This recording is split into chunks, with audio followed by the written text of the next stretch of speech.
ਤੇ ਬਾਬੇ ਇੱਥੇ ਆਪਾਂ ਨੇ ਜਿਹੜਾ ਪਹਿਲਾਂ ਚਾਰ ਪਾਉਂਦੇ ਹੁੰਦੇ ਨੇ ਆਲੂ ਵਾਲੀ 'ਚ ਬੀਜੀ ਹੁੰਦੀ ਹੈ ਮੱਕੀ, ਉਹਦਾ ਚਾਰ ਪਾਇਆ ਸੀ। ਤੇ ਆਹ ਚਾਰ ਜਿਹੜਾ ਗਲਿਆ ਚਾਰ ਸੀ, ਜਿਹੜਾ ਖਤਮ ਹੋ ਗਿਆ, ਜਿਹੜਾ ਗਲਿਆ ਹੋਇਆ ਚਾਰ ਸੀ ਉਹਦਾ ਆਪਾਂ ਅੱਜ ਚੱਕ ਰਹੇ ਹਾਂ ਸਾਰਾ, ਰੂੜੀ 'ਤੇ ਸਿੱਟਾਂਗੇ ਇਹਨੂੰ।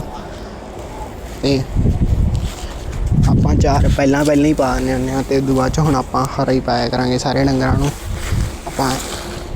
ਆਪਾਂ ਕਿੱਲੇ ਕੁ ਦਾ ਚਾਰ ਪਾਉਣੇ ਹੁੰਦੇ ਹਾਂ, ਉਹ ਪਹਿਲਾਂ ਚਾਰ ਦਿੰਦੇ ਹਾਂ, ਇੰਨੇ ਫਿਰ ਕੱਖ ਹੋ ਜਾਂਦੇ ਨੇ ਦੁਬਾਰੇ, ਅਤੇ ਆਪਣੇ ਕੱਖ ਹੋ ਰਹੇ ਨੇ, ਫਿਰ ਆਪਾਂ ਕੱਖ ਹੀ ਪਾਉਣੇ ਆ।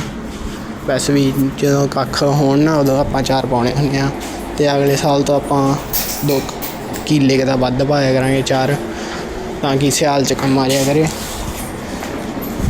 ਅਤੇ ਇੱਧਰ ਆਪਾਂ ਨੇ ਬੂਟੇ ਲਾਏ ਹੋਏ ਨੇ, ਅਮਰੂਦ ਦਾ ਬੂਟਾ ਹੈ, ਕਿੰਨੂਆਂ ਦਾ, ਚੀਕੂ ਦਾ, ਅਤੇ ਉੱਧਰ ਬੇਰੀ ਆ ਨਿੰਬੂਆਂ ਦਾ, ਅਤੇ ਇੱਧਰ ਹੋਰ ਵੀ ਬੂਟੇ ਨੇ ਲਾਵਾਂਗੇ ਐਤਕੀ।